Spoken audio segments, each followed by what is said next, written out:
ఓం గంగణపతే నమ శ్రీమాత్రే నమ ఐం సరస్వత్యే నమ దుమ్దుద్ఘాయే నమ ఓం నమ శివాయ శివాయ గురవే నమ క్రీం క్రీం మహాకాళికాయ నమ యా దేవీ సర్వభూతేషు మాతృపేణ సంస్థిత నమస్తస్తే నమస్తస్తే నమస్తస్తే నమో నమ శ్రీరామ జయ రామ జయ జయ రామ రామాయణ ఓం నమ శివాయ శివాయ గురవే నమ ద్రాం దత్తాత్రేయాయ నమ క్లీం కృష్ణాయ గోవిందాయ గోపీజన వల్లభాయ శ్రీకృష్ణ పరబ్రహ్మణే పరంజ్యోతిషే నమో నమ జయ గురు దత్తాత్రేయాయ. యూట్యూబ్ ప్రేక్షకులకందరికీ కూడా నమస్కారం అండి. నేను పాలపర్తి గురునాథ్ శర్మ జ్యోతిష్యం వాస్తు సిద్ధాంతిని. మీకంతా కూడా గోచారిత్య గ్రహాల యొక్క స్థితిగతి వాటి ప్రభావం అంతా కూడా మేషాది ద్వాదశ రాశుల వాళ్ళకి ఎటువంటి ప్రభావం అంతా కూడా చూపిస్తుంది, దాని విశ్లేషణ అంతా కూడా చెప్పడం జరుగుతుంది.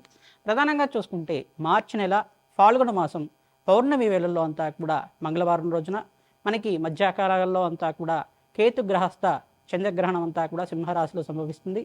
మకా పుబ్బ నక్షత్రయుక్తంగా అంతా కూడా సంభవిస్తుంది. ఏ రాశి వాళ్ళకంతా కూడా విపరీత ఫలితాలు, ఏ రాశి వాళ్ళకంతా కూడా శుభ ఫలితాలు, మిశ్రమైన ఫలితాలంతా కూడా ఏ రాశి ఫలితాలకంతా కూడా సంపూర్ణంగా గ్రహణ కాలంలో ఎటువంటి నియమాలంతా కూడా పాటించాలి. ప్రధానంగా భారతదేశంలో ఈ యొక్క గ్రహణ ప్రభావం అంతా కూడా కనబడుతుంది. కావున ప్రధానంగా అందరికీ కూడా మేషాది ద్వాదశ రాశుల వాళ్ళు ఈ యొక్క గ్రహణ నియమాలంతా కూడా పాటించాల్సిన పరిస్థితి ఉంటుందన్నమాట. ప్రధానంగా చూసుకుంటే ఉదయం వేళలో అంతా కూడా ఈ యొక్క 8 గంటల దాకా ప్రాతకాలంలో గ్రహణ యొక్క వేదకాలం అని చెప్పేసి అంటారు.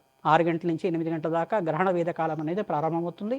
మరియు గ్రహణ వేదకాలంలో అంతా కూడా దేవాలయాలన్నీ కూడా 6 గంటల నుంచి దీపారాధన, నిత్య దీపారాధన అంతా కూడా దేవతార్చన అంతా కూడా చేసుకున్న తర్వాత దేవాలయ ప్రాంగణంలో అంతా కూడా 8 గంటల వేళల్లో అంతా కూడా ఈ యొక్క దేవాలయం అంతా కూడా పనిచేయడం జరుగుతుంది. మరి గ్రహణ శుద్ధి అయిపోయిన తర్వాత తిరిగి తెరవడం జరుగుతుంది.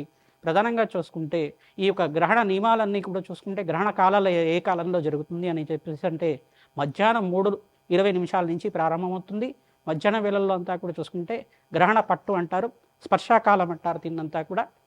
మరియు గ్రహణ సంపూర్ణమైన స్పర్శాకాలం అంతా కూడా 5:04 సాయంకాల వేళలో అంతా కూడా ప్రారంభమవుతుంది. సంపూర్ణ విడుపు అంతా కూడా చూసుకుంటే గ్రహణ మోక్షకాలం అని చెప్పేసి అంటారు.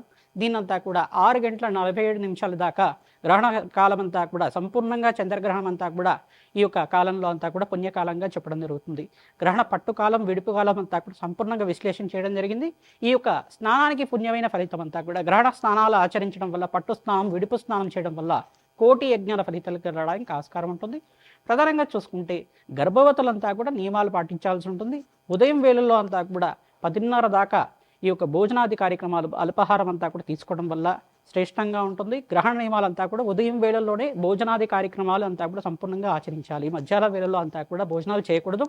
రాత్రి వేళల్లో గ్రహణం అయిపోయిన తర్వాత 7 గంటల ప్రాంతం నుంచి మీరంతా కూడా గృహం అంతా కూడా శుద్ధి చేసుకుని పుణ్యవాచన కార్యక్రమాలు అనేది కూడా చేసుకుని జింజం అంతా కూడా మార్చుకున్న తర్వాత గ్రహణ శుద్ధి కాలం అంతా కూడా చేసుకున్న తర్వాత జపానికి అనుష్ఠానం అంతా కూడా చేసుకోవడం, గ్రహణ కాలంలో అంతా కూడా జపానికి అంతా కూడా శ్రేష్టమైన ఫలితంగా చెప్పడం జరుగుతుంది. ఎవరికైతే కనుక మంత్రోపదేశం ఉంది, గురువు ద్వారా మంత్రాన్ని తీసుకున్న వాళ్ళంతా కూడా వేద పండితులు కానీ ఈ యొక్క మంత్ర జ్ఞానాన్ని పొందిన వాళ్ళైనా కానీ ప్రతినిత్యం కూడా జపాన్ని ఆచరించడం వల్ల, ఆ రోజున విశేషంగా గ్రహణ నియమాలు పాటించడం వల్ల కోటి యజ్ఞాల ఫలితం, ఒక జపాన్ని ఆచరించడం వల్ల కోటి రెట్టు ఫలితం అంతా కూడా మీకు లభిస్తూ ఉంటుంది.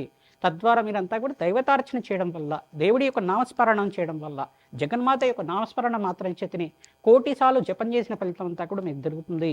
మీరంతా కూడా ప్రధానంగా మేషాది ద్వాదశ రాశుల వాళ్ళు ఎవరికైతే కనుక దోషకాలం అంతా కూడా ఉందో, దోషం అంతా కూడా ప్రభావం ఉందో, మీరంతా కూడా తద్దోష పరిహారార్థం అంతా కూడా దానాది కార్యక్రమాలు చేసుకోవడం వల్ల శ్రేష్టమైన ఫలితాలు పొందుతారు.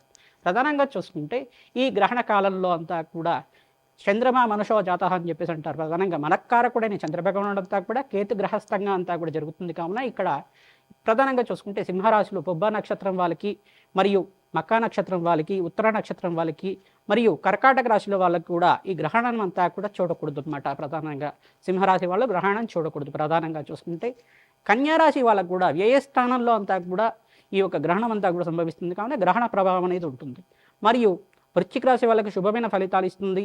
మరియు వృషభ రాశి వాళ్ళకు కూడా ఈ యొక్క విపరీత ఫలితాలు ఇస్తుంది. ఇక్కడ చూసుకుంటే ప్రధానంగా చూసుకుంటే ఈ యొక్క మకర రాశి వాళ్ళకు కూడా విపరీత ఫలితాలు ఉంటుంది.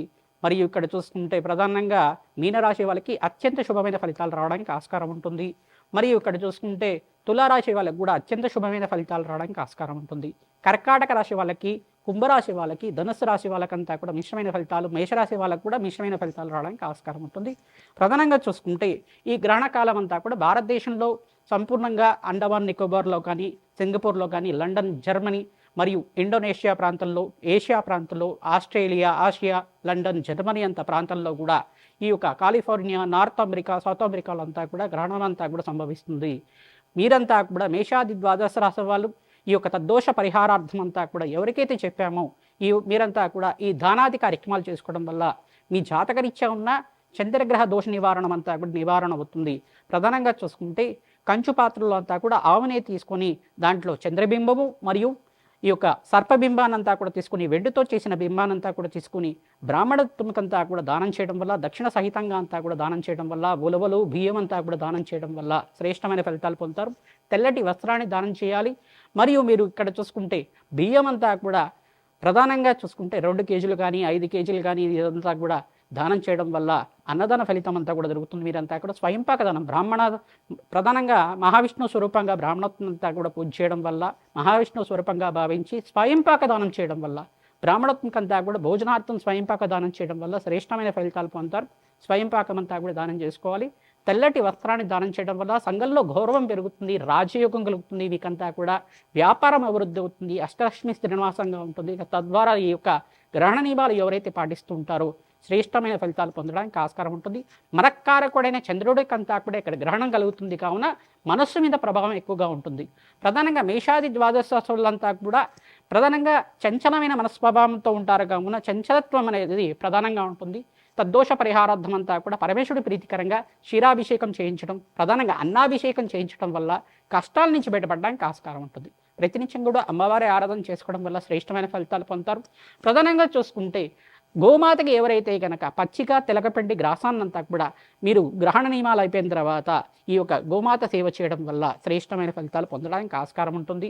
ప్రధానంగా ఈ యొక్క గ్రహణ నియమాలంతా కూడా పాటించండి, శ్రేష్టమైన ఫలితాలు పొందుతారు. ఎవరైతే దేవతార్చన చేసుకుంటుంటారో, భగవంతుడి యొక్క నామస్మరణ చేసుకుంటారు, కోటి యజ్ఞాల ఫలితం కలుగుతుంది. శతసహస్ర అశ్వమేధ యాగదాలు చేసుకున్న ఫలితం అంతా కూడా ఉంటుంది. ప్రధానంగా మంత్రసిద్ధులు కానీ, జ్ఞానులు కానీ, వేద పండితులు కానీ ఎవరికైతే మంత్రోపదేశం ఉన్న వాళ్ళైతే కనుక ఆ మంత్రాన్ని, వేద మంత్రాన్ని అంతా కూడా మూలమంత్రాన్ని, జపాన్ని అనుష్ఠానం చేసుకోవడం వల్ల తద్వారా మీకంతా కూడా మంత్రసిద్ధి, మంత్రజ్ఞానం పొందడానికి ఆస్కారం ఉంటుంది.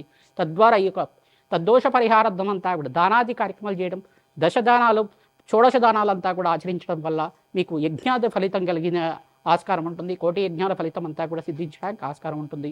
మనోవాంఛలంతా కూడా శీఘ్రంగా నెరవేరడానికి ఆస్కారం ఉంటుంది. ఇవి జాతకరీత్యా చంద్రభగవానుడు నీచస్థానంలో ఉన్న జాతకరీత్యా ఉన్న చంద్రభగవానుడి దోషం కానీ, ఈ యొక్క రాహుకేతు దోషాలు కానీ నివారణ అవ్వడానికి మీరు ఖచ్చితంగా ఈ దానాది కార్యక్రమాలు ఆచరిస్తూ ఉండాలి. తద్వారా మీకు శ్రేష్టమైన ఫలితాలు పొందడానికి ఆస్కారం ఉంటుంది. ప్రతినిత్యం కూడా అమ్మవారి ఆరాధన చేయండి. మీరంతా కూడా గ్రహణ నియమాల్లో అంతా కూడా మధ్యాహ్న కాలంలో ఈ యొక్క స్పర్శకాలం అనేది ఉంది కావున స్వల్పంగా నిడివి కాలం అంతా కూడా 5 గంటల 36 నిమిషాల నుంచి 4 గంటల ఈ యొక్క ప్రధానంగా చూసుకుంటే ఈ యొక్క గ్రహణ స్పర్శకాలం, విడుపు కాలం అంతా కూడా చూసుకుంటే 5 గంటల 36 నిమిషాల నుంచి ప్రధానంగా 6 గంటల 47 నిమిషాల దాకా సంపూర్ణమైన విడుపు అంతా కూడా జరుగుతూ ఉంటుంది. సాయంకాల వేళల్లో అంతా కూడా జరుగుతుంది. చంద్రోదయ కాలానికి ఒక 10 నిమిషాలు 15 నిమిషాలు మాత్రమే జరుగుతుంది. మనకు మధ్యాహ్న కాలంలో చంద్రోదయం కాదు, కానీ ఇక్కడ చూసుకుంటే చంద్రోదయ కాలం అంతా కూడా ముందుగానే, అంటే మనకు భారతదేశంలో అంతా కూడా చంద్రోదయ కాలం ప్రధానంగా చూసుకుంటే 8:30 నుంచి 9 గంటల ప్రాంతంలో కానీ జరుగుతూ ఉంటుంది. మరియు ఇక్కడ చూసుకుంటే ఈ రోజున ఈ యొక్క పౌర్ణమి వెల్లులు, ఫాల్గుణ మాసంలో పౌర్ణమి వెల్లులు అంతా కూడా మంగళవారం సంభవించింది కావున ప్రధానంగా ఇక్కడ అంగారకుడు సంబంధించిన రాశులు కానీ, మరియు చంద్రుడు సంబంధించిన రాశులైనా కానీ, చంద్రుడు నీచ స్థానంలో ఉన్న రాశులైనా కానీ మీకంతా కూడా జాతకరీత్యా ఉన్న దోషాలకి పరిహారం ఆచరిస్తూ ఉండే ఈ యొక్క తద్దోష పరిహారార్థం గ్రహణ నియమాలంతా కూడా పాటిస్తూ దేవతార్చన చేసుకోవడం వల్ల భగవంతుడి యొక్క నామస్మరణ మాత్రం చేతిని కోటి యజ్ఞాల ఫలితం కలుగుతుంది. మీరంతా కూడా గ్రహణ నియమాలు పాటించండి, పుణ్యస్థానాలు ఆచరించండి. తద్వారా శ్రేష్టమైన ఫలితాలు పొందుతారు. మిథున రాశి జాతకులకి ఫాల్గుణ మాసం పౌర్ణమి మార్చి నెల 3వ తారీఖు రోజున కేతు గ్రహస్థ చంద్రగ్రహణం అంతా కూడా సంభవిస్తుంది. పౌర్ణమి వేళల్లో అంతా సంభవిస్తుంది. మధ్యాహ్నం 3:20 నిమిషాల నుంచి ప్రధానంగా చూసుకుంటే 6 గంటల సాయంకాలం వేళల్లో 6 గంటల 47 నిమిషాల దాకా నిడివి కాలం అనేది ఉంటుంది. భారతదేశంలో చంద్రగ్రహణం అంతా కూడా సంపూర్ణంగా కనబడుతూ ఉంటుంది. ప్రధానంగా చంద్రోదయం కన్నా పూర్వమే కనబడుతుంది. దీనికి ఎటువంటి భయ ఆందోళనలు పెట్టుకోవాల్సిన అవసరం లేదు. మిథున రాశి జాతకులకంతా కూడా అత్యంత శుభమైన ఫలితంగా చెప్పడం జరుగుతుంది. ప్రధానంగా రాజయోగాన్ని ఇస్తుంది. చంద్రగ్రహణ ప్రభావం అంతా కూడా మీ జాతకరీత్యా ఉన్న సకల గ్రహదోష నివారణ అవుతుంది. రాజయోగాన్ని ఇస్తుంది. జాతకరీత్యా దోషాలకి పరిహారం ఆచరించుకోవడం శ్రేష్టమైన ఫలితాలు పొందడానికి ఆస్కారం ఉంటుంది. పెసర్లు దానం చేసుకోవాలి, మరియు బియ్యాన్ని దానం చేసుకోవాలి. బెల్లం దానం చేసుకోవడం వల్ల కష్టాలు అప్పుల బాధల నుంచి బయటపడడానికి ఆస్కారం ఉంటుంది. గుమ్మడికాయ, తెల్ల గుమ్మడికాయనంతా కూడా బ్రాహ్మణకు దానం చేసుకోవడం వల్ల ఆర్థిక ఇబ్బంది నుంచి బయటపడడానికి ఆస్కారం ఉంటుంది. జాతకరీత్యా దోషాలంతా కూడా పరిష్కారం చేసుకోవడానికి ఆస్కారం ఉంటుంది. మీరంతా కూడా ఆవునేని దానం చేసుకోవడం వల్ల రాజయోగ ప్రాప్తి కలుగుతుంది. శ్రీమాత్రే నమః.